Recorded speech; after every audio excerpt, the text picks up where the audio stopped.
The arrival of November means multiple things. Pumpkin spice is everywhere. Thanksgiving is being planned, and it's election time. With the scariness of this year's election, Halloween seemed redundant. If nothing, if we agree on nothing else, I think we all love the end of campaign advertising. Jan will light the chalice. At times, our own light goes out and is rekindled by a spark from another person. Each of us has cause to think with deep gratitude of those who have lit the flame within us and the community. Before we sing the first hymn, let me remind you to leave yourselves muted. However, we want you and whoever is with you to sing with Jan and Mary as big and loud as you like. Make it a joyous experience. So let's all sing the opening hymn. Now Sing We of the Brave and Old, number 107.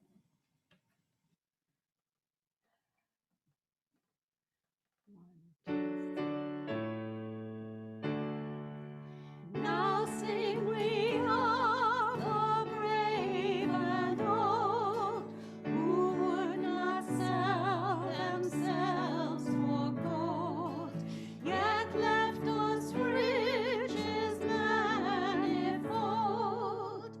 Alleluia! Of those who fought a goodly fight for liberty, for truth and right, their patient love, their chiefest might. Alleluia! Who when no gleam did point the way, pressed ever on by night, by day, and spite of pain did ever say, Alleluia! Who long the world's old sorrows bore, and toiled and loved and suffered sore, and being dead live evermore. Alleluia!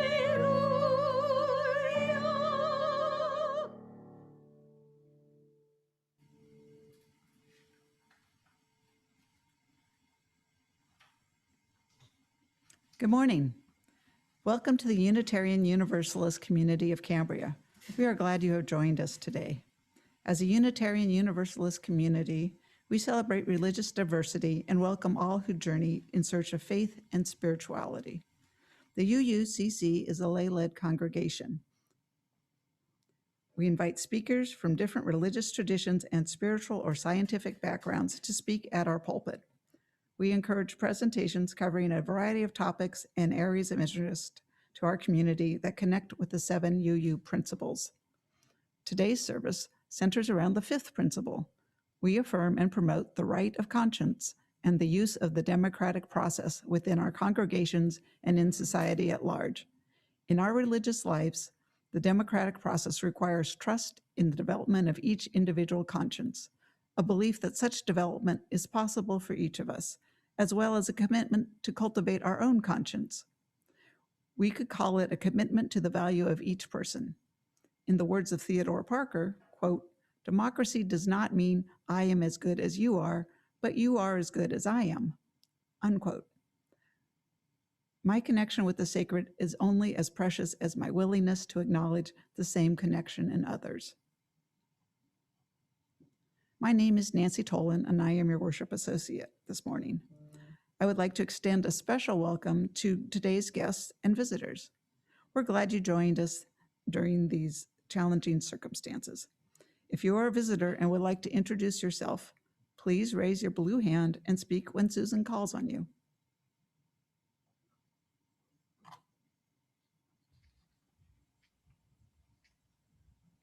If you are not, whoops. That's fine, Nancy. Go ahead. We have no blue hands. Okay. If you are not on our mailing list, please visit our website at www.uuccambria.org so that we can keep you informed about all of our activities. And as a reminder, if you wish to see this or any other previous Zoom services again, recordings of these services can be found on the UUCC website and Facebook as well. The membership committee invites non-members to consider becoming a member of our congregation. Please contact Janet Cooper or a board member if you are interested. Thank you. So again, good morning and welcome to everyone. Let us now sing the affirmation.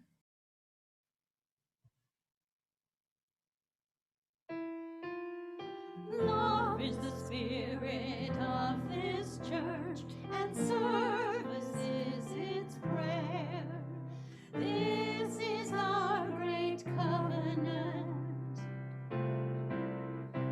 to dwell together in peace, to seek the truth in freedom, and to help, and to help, and to help one another.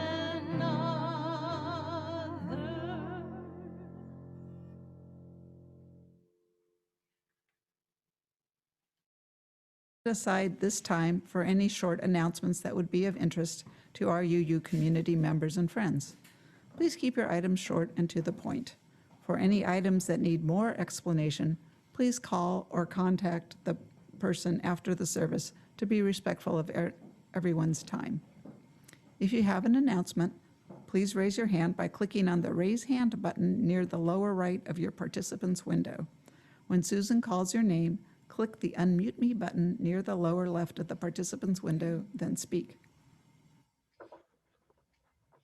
Does anyone in the sanctuary have any announcements? Yes. Hi. I'm putting a bug in your ear so that you have something else to think about for the next week or so that's creative. We're putting together a holiday service on December 24th. I know it's a ways away, but that's okay. And Mary and I in particular are designing a service called Holiday Potpourri. So if you have an ornament that you'd like to showcase, everyone will get 2 or 3 minutes and you can do whatever you want, almost. An ornament, a recipe to share, a story, a remembrance, something creative and festive. Well, actually, it doesn't have to be festive, but something creative. So think about it, and you won't have to think about other things. Thanks. Okay, and then before I begin calling on people, I have a few announcements. First of all, Joyce is still at the rehab place up in San Jose. Her address is in the newsletter. If everyone would please take a moment to send her a get well card. I'm sure she would really appreciate hearing from all of us. Secondly, the Zoomification project has been passed. And so we are now receiving any donations anyone would like to make. You can just send them to the P.O. Box, which is P.O. Box 64. And be sure you write on the subject line that you can just write Zoom or Zoomification, so I'll know what it's for. Thirdly, you should have all received your ballots by now. If you have not received a ballot, please contact someone on the nominating committee. That would be Diane DeMarco or Art or Tom Harris. And those were my announcements. And then the next person with an announcement is Dolores. If you would please unmute yourself and make your announcement. Hi, everybody. I just want to kind of follow up like what Jan was saying, something to think about for the future. The operations committee has decided to do a donation drive. Okay, and the what that is instead of a garage sale, we would do like Hart did, where Goodwill comes in and just takes your stuff and pays you for a truckload of stuff. Okay, and so since the church right now is empty, you know, we're not we're not having services in there. We can actually store our stuff in there right now. So we're planning on having this event probably in January, to have the trucks come out in January and or February. So we can start gathering all the stuff you want to get rid of after Thanksgiving and after Christmas, right into January and February. So I don't have the exact, we haven't worked out exactly how we're going to do it, but just start, don't give away your stuff. Right? All right. So like keep it, and then we can open up the church, and then you can like put your stuff in there. I already have some boxes starting there. Okay. So just there. That's the announcement. Just kind of keep that in mind. Thank you. Bye. Thanks, Dolores. Wayne, if you would please unmute yourself and make your announcement. Hi, I'm really happy to announce that the Chinese temple on the green space park in the East Village has been nominated to become a California place of historical interest. And that will be decided on Thursday of this week in Sacramento. Well, that's exciting. Thank you, Wayne. Chris Fox, if you would please unmute yourself and make your announcement. Good morning. We're still collecting food for the Thanksgiving basket drive in conjunction with Danilda Reyes and Lake. 2 more Saturdays, Saturday the 8th and the following Saturday after that, or 7th, I'm sorry. Somebody asked me yesterday if donations were limited to the items on the list that Lori has been sending out, and the answer is no. Please bring whatever you can, whatever you're able, but please check your expiration dates before you bring the food in, because we cannot distribute food that is past its due date. And again, thank you for everyone who's contributed so far. We have some cash, some checks, some food, and we'll make it stretch as far as we can. Thank you.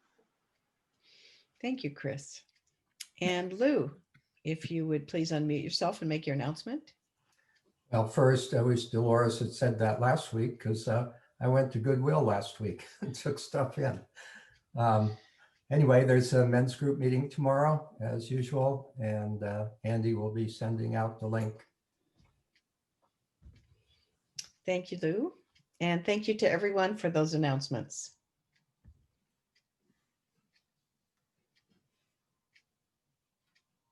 Next week, John Lindsay, the PG&E weather guy, will provide answers to the question, what is going on with our climate and weather?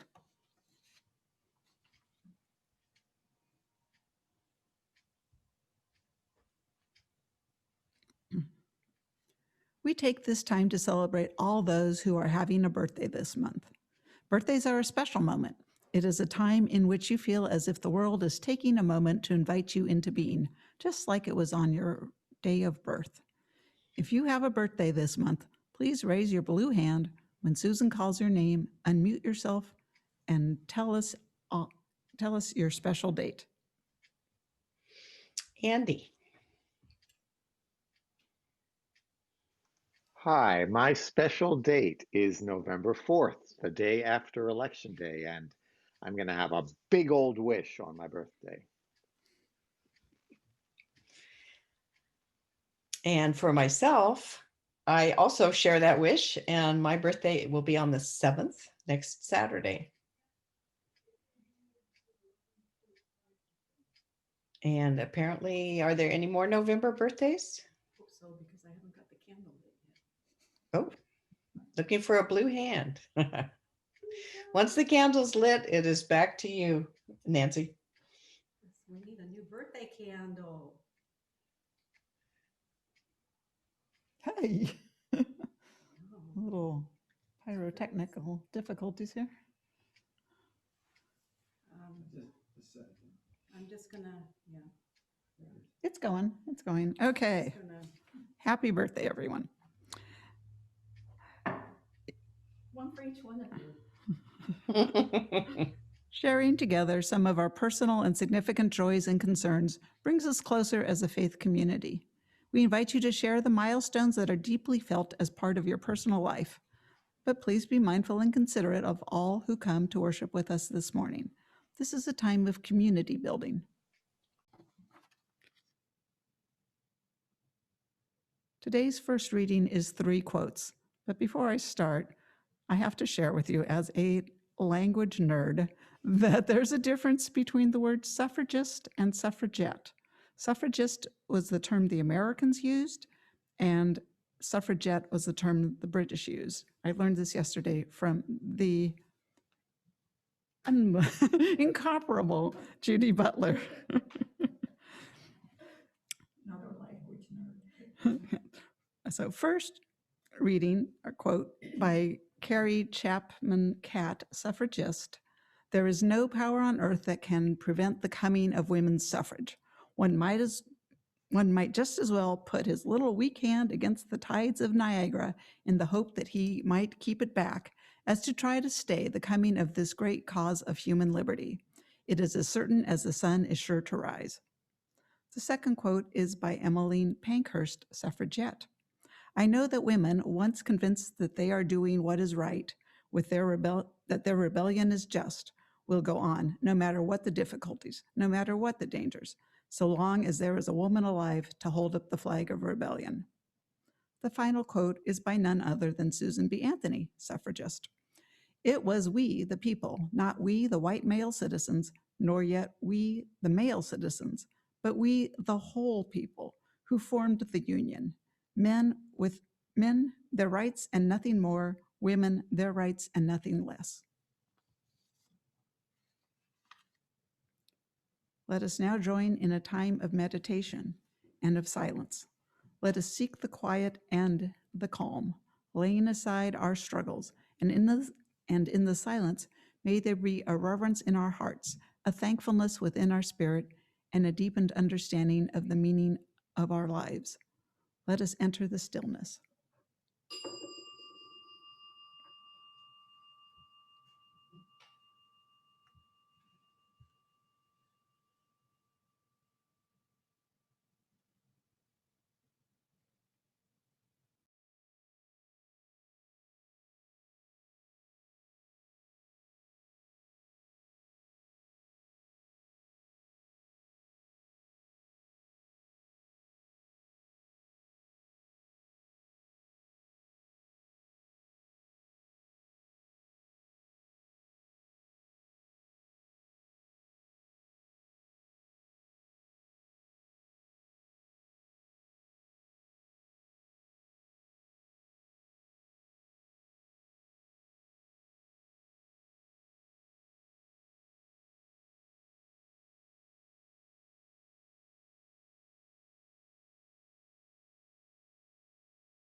Please come back now.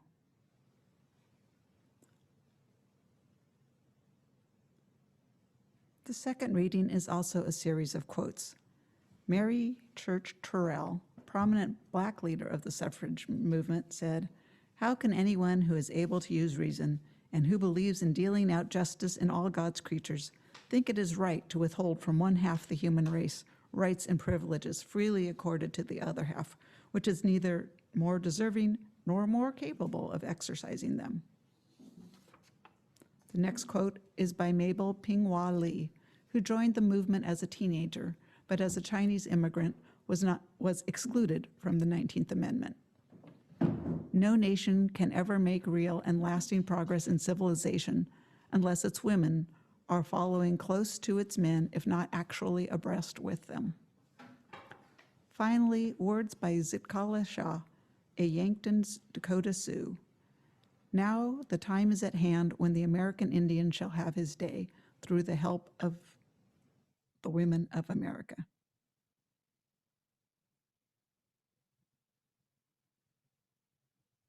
The anthem today is a women's battle song written in 1912 by Elizabeth Bullock and will be sung by Mary Schwalbe and Jan Kollner.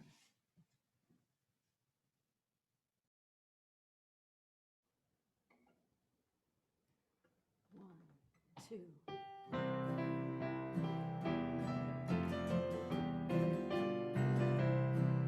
Oh, sisters, do you see the dawning of a bright and shall triumph over error, and the wrong shall pass away. When we our rightful place have taken by the side of men to stand, and rule with them as heaven intends for us to go throughout the land.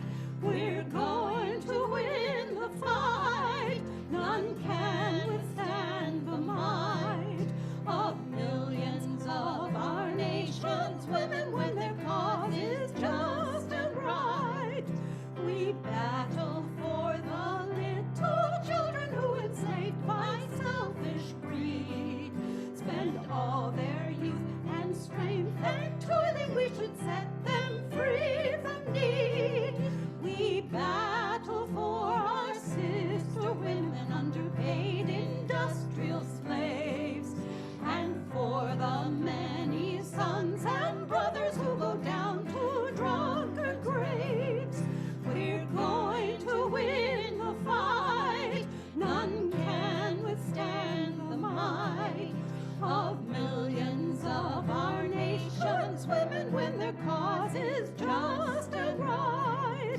We're fighting for the rights of women who are ruled without consent and taxed by laws they have no voice in, nor on taxes shall be spent. The country needs both men and women to preserve our liberty. A man-ruled land is only half-ruled, and its people are not free. We're going to win the fight. None can withstand the might of millions of our nation's women when their cause is just and right.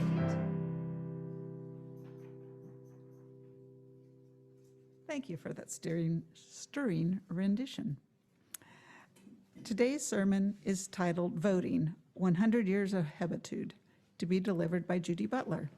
It addresses principle number 2, we affirm and promote justice, equity, and compassion in human relations, and principle number 5, we affirm and promote the right of conscience and the use of the democratic process within our congregations and in society at large. Judy has been a permanent Cambria resident for 11 years.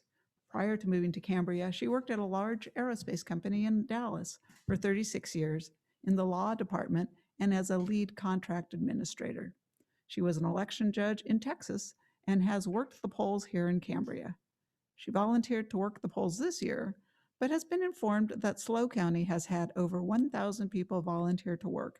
So apparently she will sit out on the sidelines of what she considers the most important election of her lifetime.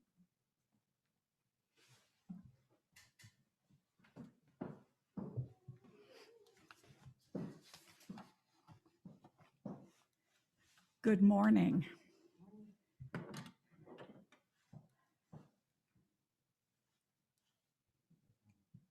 I'm not coming up. There we go. All right.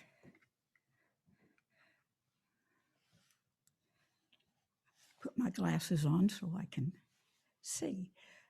The fight to vote. Today, we will hear about the ongoing fight to vote that started in the 1800s and continues today. I've worn my election shirt that I wear when I work the polls. It has some of my favorite pins, a peanut for Carter, a cowboy hat for Johnson, along with pins for working various polls in Texas and California. I also brought this bag of election pins that was started by my husband's father and that we have added to over the years. There are pins for FDR, George Wallace, even though I don't know anybody that voted for him, a lot of Kennedys, a Ross Perot, all the way up to Biden-Harris. Too bad we're on Zoom, or I would pass it around to everyone. Now, to get on with it today.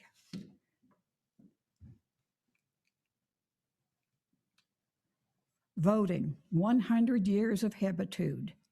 Yes, I know I have used a strange word here, hebetude, meaning apathy, casualness, complacence, disinterestedness, that's hard to say, disregard, indifference, nonchalance, and unconcern. So let's have a discussion about the 19th Amendment and see if you agree with me that the word hebetude is fitting. First, what we do know.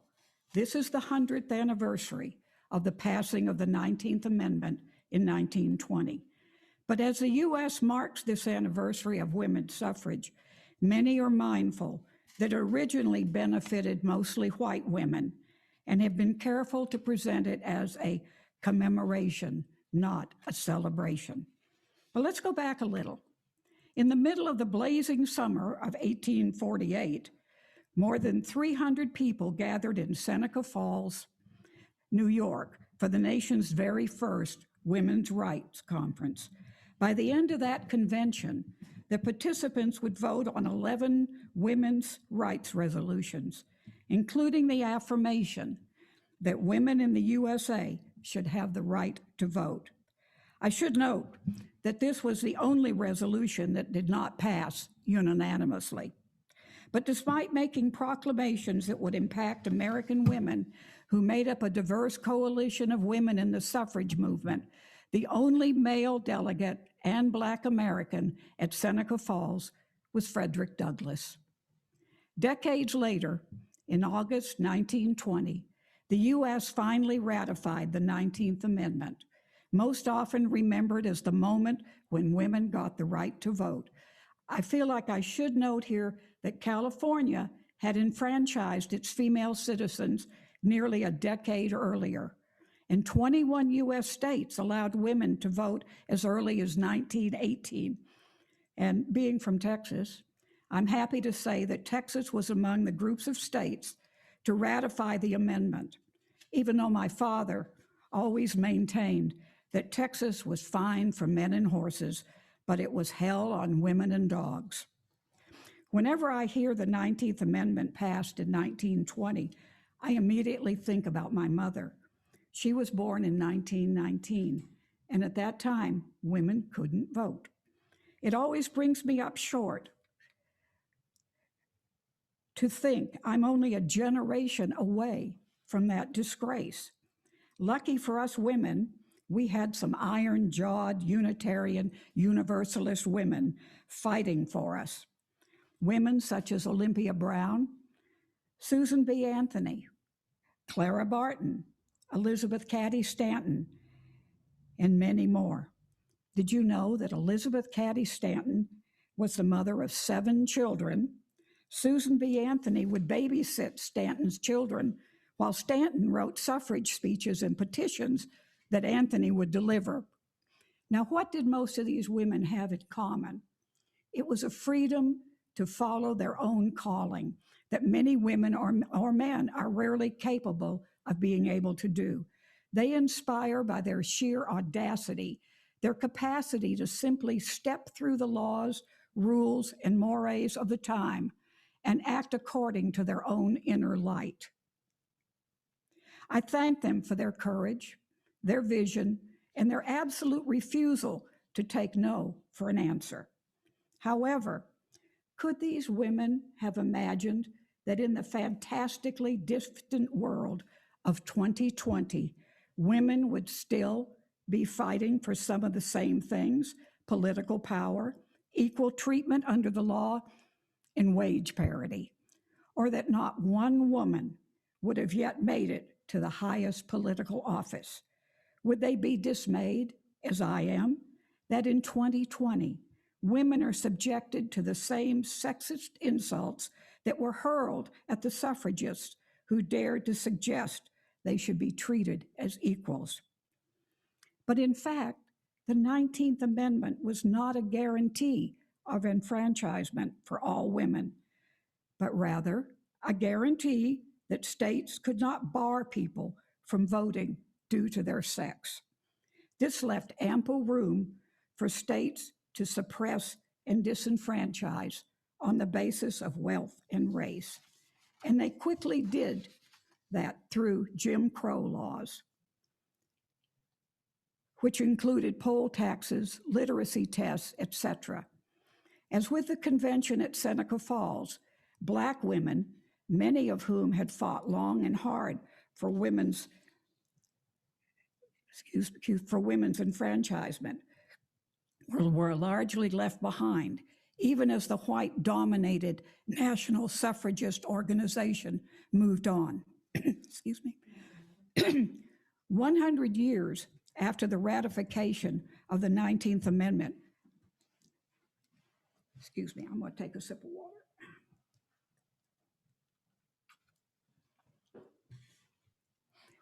100 years after the ratification of the 19th Amendment, we are still grappling with its fractured, incomplete outcomes. As noted by the organizer director at a women's voting rights organization, it is important to acknowledge that the 19th Amendment did not give the right to vote to all women.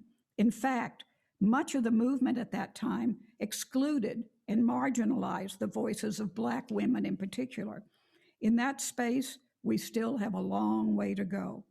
The 100th anniversary has arrived during a year of nationwide protests against racial inequality that have forced the United States to once again reckon with its uncomfortable history. Many in the first generation of suffragists were also abolitionists and had set aside their goal of enfranchisement for women to help in the fight against slavery during the Civil War. Once the North won, many suffragists believed that all people should be given the right to vote. Instead, suffragists were asked to support the 15th Amendment, which only extended the right to vote to Black men. A group of white suffragists believed that if only one group should get the vote first, it should be white, educated women. To see Black men enfranchised over white women infuriated them. The causes of abolition and women's suffrage, once compatible, became increasingly at odds with one another. In the late 19th century, as women were fighting for the right to vote, Southern states were busy disenfranchising Black men by using the poll tax, literacy tests, etc. On a personal note,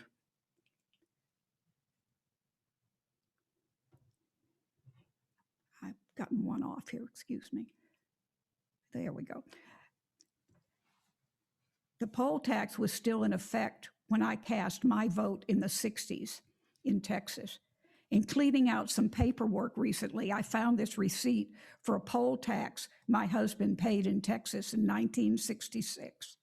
I remember as a child moving from New England to Texas in the early 50s.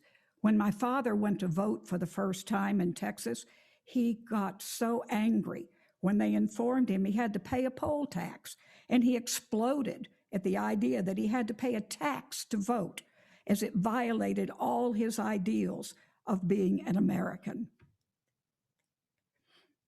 I'm going to back up one here. Here we go. Some white suffragists were actively hostile to Black voting rights, while others were not overtly racist, but still comfortable with excluding Black women. The National American Women's Suffrage Association, founded by Stanton, Anthony Catt, and Stone, decided it would be politically expedient to simply exclude Black women. So some Black suffragists, Ida B. Wells and Harriet Tubman among them, formed the National Association of Colored Women. We all know the names of the famous women involved in the suffrage movement. And while these white women did play a major role in the eventual ratification of the 19th Amendment, there were plenty of Black women and other women of color who fought for those rights too. And they were ultimately failed by the movement. Sojourner Truth, who's on the first picture on the slide here, an emancipated slave who died in 1883, is considered one of the first known Black suffragists. She traveled through the U.S. speaking at women's rights conventions and suffrage events. In Ohio, at a women's convention in 1851, she was credited with giving a power speech that's been remembered as Ain't I a Woman? It was an impassioned speech that laid bare all that Black enslaved women had struggled through, only to be denied a role in a movement pretending to fight for women's equality. In 1913, when a second generation of suffragists arrived on the scene, the National Women's Party was organized, along with a parade of 5,000 to 10,000 white women marchers on Pennsylvania Avenue in Washington, D.C. A smattering of Black suffragists arrived to march, including members of a Howard University sorority. They were instructed to march in the back. The tide for suffrage turned. Now, I got my pages stuck together. Hold on. The tide for suffrage turned when a referendum on women's right to vote passed in 1917 in New York. Black women's clubs and the NAACP organized around the push and were integral in the passage of the referendum. Southern politicians were terrified of Black women becoming enfranchised, saying that will be the end of white supremacy if Black women get the vote. Histories of the women's suffrage movement also fail to mention the contributions of Indigenous and Asian American women. At a time when the U.S. government's policy regarding Native people consisted of land grabbing and forced assimilation, American Indians were not even considered citizens of the United States. When the Snyder Act of 1924 admitted Native Americans born in the U.S. to full U.S. citizen, it was left up to the states to decide who had the right to vote. And it took more than 40 years for all 50 states to agree to grant them voting rights. Native women like Sikala Sa of the Yankton Dakota Sioux worked to obtain citizenship and voting rights for Native people. As I was doing some research, I started reading some of the things that this woman had written, and I am now going to try to find, I believe she's written a couple of books. It's just totally amazing. White suffragists were inspired by the matriarchal structures of many indigenous tribes, particularly women in the Iroquois Confederation, and invited them to speaking engagements and parades. In 1913, at the same parade where Ida B. Wells, the Black suffragist, was told to walk somewhere else, white women wanted to include a float for Native women that was decorated to represent Native women in buckskin and braided hair. A member of the Chippewa tribe saw through that stunt and decided that instead of organizing the float, she would march with her classmates and teachers from the Washington College of Law. And although Asian Americans didn't technically exist at the time due to laws against Asian immigrants' naturalization, Asian women suffragists still existed. Mabel Ping Hua Lee, the lady in the lower right of the slide, a Chinese immigrant, was a prominent figure in the New York women's suffrage movement by age 16. She led a parade for suffrage in New York City on horseback in 1912 and advocated for women's suffrage, even though she knew she wouldn't personally benefit from the passage of the 19th Amendment. The bad press that swirled around the treatment of suffragists in prison, as well as women's essential roles in World War I, finally forced President Woodrow Wilson's hand to support women's suffrage. One of my favorite stories of the 19th Amendment is set in Tennessee. It was the last state to ratify the 19th Amendment to the U.S. Constitution in that summer of 1920.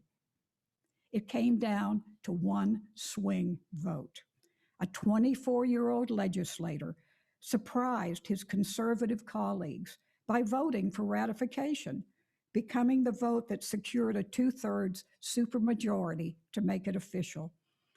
At the time he voted, there was a letter from his mother in his pocket saying, "Be a good boy and vote for the suffrage amendment."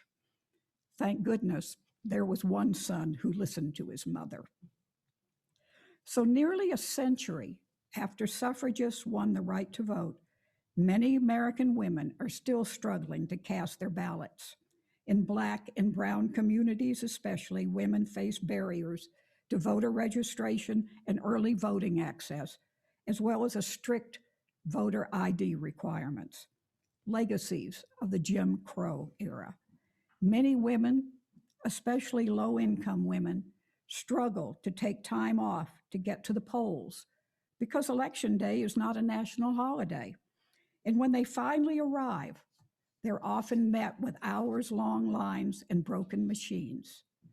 Transgender women and gender non-conforming people are often turned away at polls because the name or gender marker on their IDs does not match how they present. Immigrant and indigenous women still face many hurdles before getting to the ballot box. So the 100th anniversary of the 19th Amendment is not a time for simple celebrations, but for more complicated reckonings and calls to action. So as we mark the centennial of women's suffrage in America, it is necessary to honor the work of white suffragists by acknowledging both their triumphs and their flaws. But we must also elevate the bravery and dignity of Black, Native, and Asian women who campaigned for the same cause. 127 women currently serve in the U.S. House and Senate. Female jurists sit on the Supreme Court. And a woman of color, one who is not just Black but also Asian, has become the Democrats' vice presidential nominee. And it is women who are seen as pivotal swing voters in this election. The political, social, and economic parity the suffragists dreamed about a century ago has been long delayed, but it is coming. Let's not put it off any longer. Hebetude, indeed.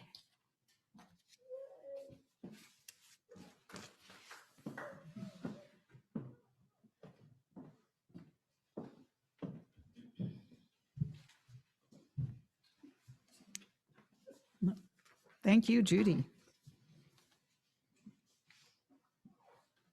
Normally, at this time, we receive offerings from our congregants. However, due to the virtual format of this service, we invite you to make your offering in one of the methods shown on the slideshow.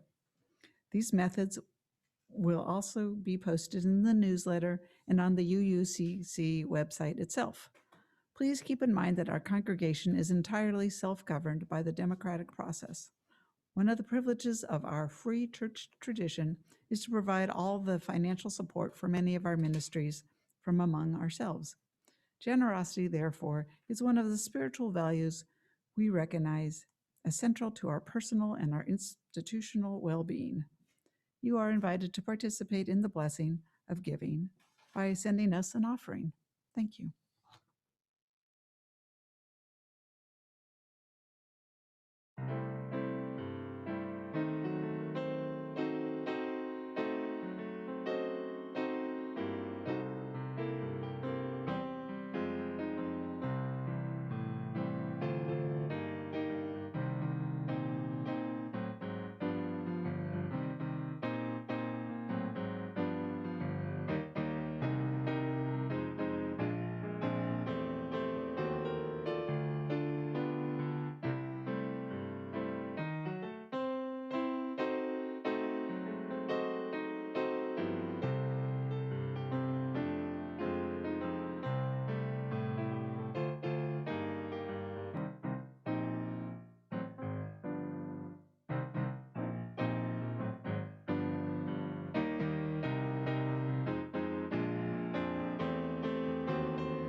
Thank you, Jan, and thanks for all gifts given and received for the work of this community.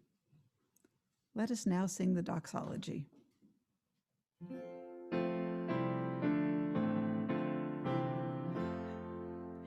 From all that dwell below the skies, let faith and hope with love arise. Let beauty, truth, and good be sung through every land by every tongue.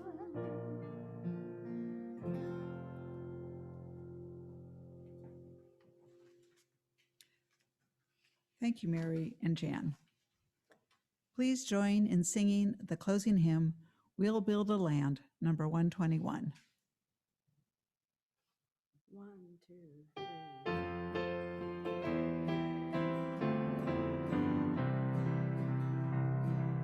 We'll build a land where we bind up the broken. We'll build a land where the captives go free, where the oil of gladness dissolves all mourning. Oh, we'll build a promised land that can be.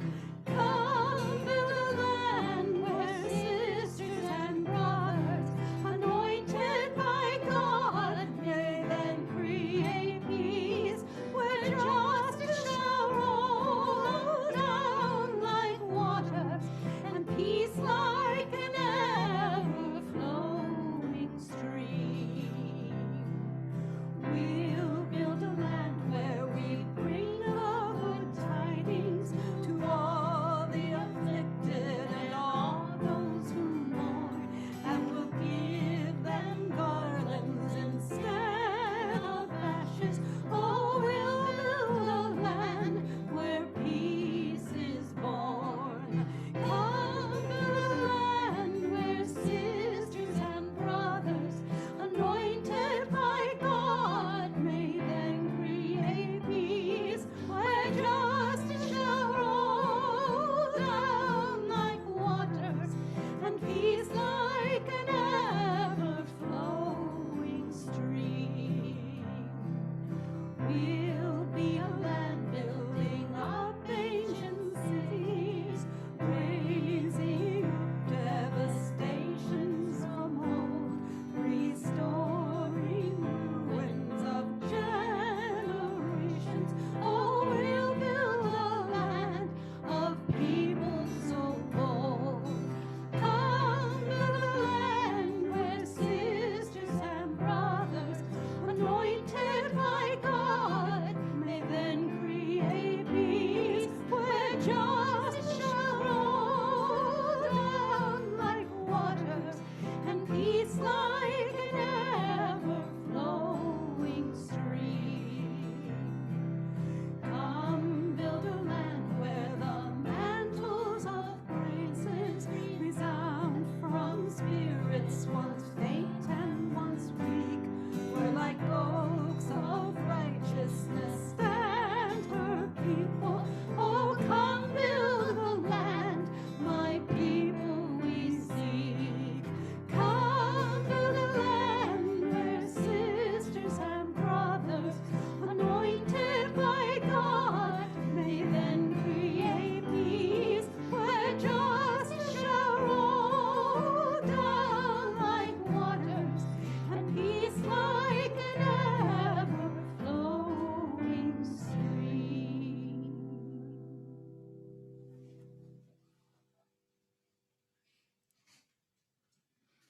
Love that song.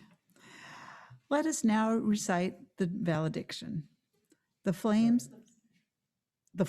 of the chalice will no longer burn today, but the light of the flame within our hearts continues to shine brightly, illuminating the love felt in our community.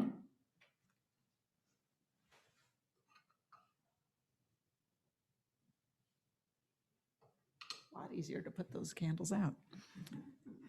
After the benediction, please click on the Valerie View button in the upper right corner of your screen. Judy?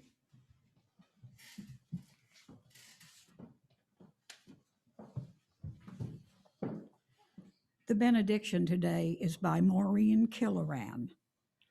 No matter how weak or how frightened we may feel, we each have gifts that can make a difference in the world. In this coming week, may you do at least one thing to support the broken, to welcome the stranger, to celebrate what is worthy, to do the work of justice and love. Be strong, be connected, each day act, so you may be a little more whole.